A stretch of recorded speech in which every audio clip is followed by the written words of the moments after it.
उद्यापासून बांध्यापर्यंतच्या सामान्य शेतकरी मित्रांसाठी आता आपला मित्र उदय लाड घेऊन आला अनोखा व्हिडिओ पाहणा सर्वांचे शेती मित्र करतो आता मनापासून स्वागत. शेतकरी मित्रांनो, आपण सर्वांनी आता थंबनेल पाहितलं व आपण सर्वांनी आता टायटल सुद्धा वाचले.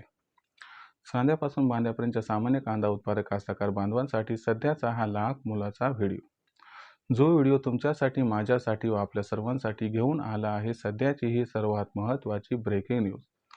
ज्या ब्रेकिंग न्यूज अनुसार आता 15 जुलैनंतर देशांतर्गत बाजारामध्ये तब्बल 30% घटणार आहे या ठिकाणी कांद्याची विक्री.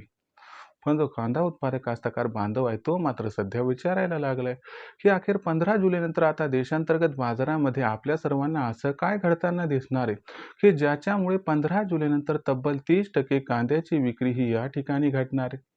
समजा 15 जुलैनंतर देशांतर्गत बाजारामध्ये कांद्याची विक्री ही तब्बल 30% घटली, तर याचा 15 जुलैनंतर मग कांद्याच्या दरावरती कशा पद्धतीनं होऊ शकतो परिणाम. चला तर मग आपल्या मनात निर्माण झालेल्या सर्व यक्ष प्रश्नांची उत्तरे आजच्या व्हिडिओच्या माध्यमातून प्राप्त करूयात. ज्यांना ज्यांना या प्रश्नाची अचूक उत्तरे प्राप्त करायची आहेत त्या सर्वांनी हा व्हिडिओ आता सुरुवातीपासून शेवटपर्यंत पाहावा. जिथे व्हिडिओ पाहत असताना आपल्या सर्वांना व्हिडिओमधील माहिती आवडल्यासारखी वाटेल तिथे व्हिडिओस लाईक करा. जास्तीत जास्त कांदा उत्पादक कास्तकार बांधवापर्यंत अत्यंत महत्त्वाचा व्हिडिओ पोहोचवण्यासाठी व्हिडिओला शेअर करा. जर आपण सर्वांनी आत्तापर्यंत चॅनलला सबस्क्राईब केलंच नसेल तर चॅनलला सबस्क्राईब करून जरूर नोटिफिकेशन बेलला इथं ऑल करा. याच्यामुळे येणारा प्रत्येक व्हिडिओ आपल्या सर्वांना या ठिकाणी मिळत राहतो आता सतत. तर मित्रांनो, आपल्या सर्वांसाठी सध्याची ही सर्वात महत्त्वाची ब्रेकिंग न्यूज. ज्या ब्रेकिंग न्यूज अनुसार आता 15 जुलैनंतर देशांतर्गत बाजारामध्ये तब्बल 30% घटणार आहे या ठिकाणी कांद्याची विक्री. पण 15 जुलैनंतर असं काय घडणार आहे की ज्याच्यामुळे 15 जुलैनंतर कांद्याची विक्री ही तब्बल 30% घटणार आहे. समजा 15 जुलैनंतर कांद्याची विक्री ही तब्बल 30% घटलीच, तर याचा 15 जुलैनंतर कांद्याच्या दरावरती कसा होऊ शकतो परिणाम.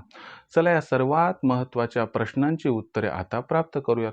सर्वात महत्त्वाचा जो पहिला प्रश्न आहे की 15 जुलैनंतर जी कांद्याची विक्री ती त्या ठिकाणी 30% का घटणार आहे. लक्षात घ्या मित्रांनो, या प्रश्नाचा उलगडा केला की आपल्या सर्व इतर प्रश्नांची उत्तरे प्राप्त होऊन आपणास जातील. तर लक्षात घ्या मित्रांनो, कांद्याची विक्री 30% घटण्यामागचं सर्वात महत्त्वाचं पहिलं कारण कोणतं, तर या ठिकाणी एक महत्त्वाचा मुद्दा आहे की 15 जुलैनंतर काय होतंय, दक्षिणेतील राज्यातून कांद्याची आवक ही मोठ्या प्रमाणात सुरू होते. कारण दक्षिणेतील राज्यामध्ये जे आहे तर अर्ली खरीप कांदा लागवड होत असते. पण यंदाच्या वर्षी अल निनोमुळे त्या ठिकाणी पुरेसा पाऊस झाला नाही आणि याच्यामुळे काय झाले की दक्षिणेतील राज्यामध्ये कांद्याची जी खरीप लागवड आहे, अर्ली खरीप लागवड, ती या ठिकाणी बऱ्यापैकी घटली. दुसरी गोष्ट, जी कांदा लागवड झाली ती उशिरानं झाली आणि पीक परिस्थिती काही व्यवस्थित नाही, म्हणून उत्पादन एकतर उशिराने येणारे उत्पादन, दुसरी गोष्ट कमी होणारे आणि याच्यामुळं आपल्याला 15 जुलैनंतर कांद्याची विक्री प्रचंड प्रमाणात घटताना दिसणार आहे. दुसरी महत्त्वाची गोष्ट तुम्हाला सांगतो की यंदाच्या वर्षी रब्बीचं कांदा उत्पादन 11% घटले. आता त्याचा परिणाम तर सध्या दिसतोय, पण हा परिणाम स्पष्टपणे आपल्याला 15 जुलैनंतर दिसणार आहे. आणि त्याचबरोबर कास्तकार बांधवांना माहीत आहे की भविष्यामध्ये कांद्याचा भाव भयंकर वाढणार आहे, म्हणून कास्तकार बांधव जे की ज्यांनी चाळीमध्ये कांदा त्या ठिकाणी लावलाय ते काही कांदा बाहेर काढण्याच्या तयारीत व मनस्थितीत नाहीत. हे सुद्धा एक महत्त्वाचं कारण आहे की ज्यामुळे 15 जुलैनंतर प्रचंड प्रमाणात कांदा विक्री घटणार आहे.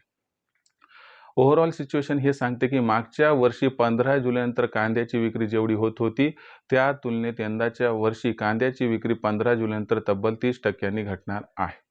मग अशा परिस्थितीमध्ये याचा कांद्याच्या दरावरती कसा परिणाम होऊ शकतो, तर लक्षात घ्या मित्रांनो, याचा परिणाम कसा होईल ते समजून घ्या.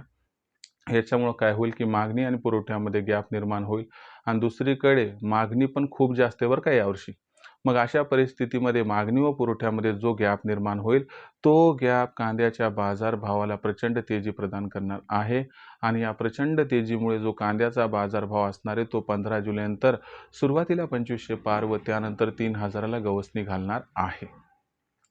अशा परिस्थितीत मग आपण कांदा विक्री कधी करायची बरं, तर अशा परिस्थितीत आपण काय करायचंय की कांदा भाव 3000 क्रॉस होऊ द्यायचा आहे आणि 3000च्या वर कांदा भाव गेला की तिथून पुढे प्रत्येक तेजीमध्ये टप्प्याटप्प्यानं कांदा विक्री करायची, ज्याच्यामुळे आपल्या सर्वांचा या तेजीमध्ये होत राहील या ठिकाणी 100% खूप खूप फायदा. आता भविष्यात देशांतर्गत बाजारामध्ये जो कांद्याचा भाव आहे तो कशा पद्धतीनं राहील बरं, याबद्दल अधिक अचूक माहिती जाणून घेण्यासाठी कृपया पाहत राहा आवडतं यूट्यूब चॅनल शेती मित्र. व्हिडिओमधील माहिती आवडली असेल तर व्हिडिओस लाईक करा. कांदा उत्पादक शेतकरी मित्रांपर्यंत हा अत्यंत महत्त्वाचा व्हिडिओ पोहोचवण्यासाठी व्हिडिओला शेअर करा. आतापर्यंत ज्यांनी चॅनलला सबस्क्राईब केलं नाही त्या सर्वांना विनंती की चॅनल सबस्क्राईब करून नोटिफिकेशन बेललाही ऑल करा. याच्यामुळे येणारा प्रत्येक व्हिडिओ हा आपल्या सर्वांना या ठिकाणी मिळत राहतो आता सतत. तर मित्रांनो, अशाच एका नवीन व्हिडिओसह मी आपला मित्र उदय आपल्या सर्वांना आवडते यूट्यूब चॅनल शेती मित्र राहील सातत्याने. तोपर्यंत सर्व शेतकरी मित्रांच्या आजच्या वेळेत आपला मित्र उदय हा व्यक्त करतो. आपल्या सर्वांचे खूप खूप आभार.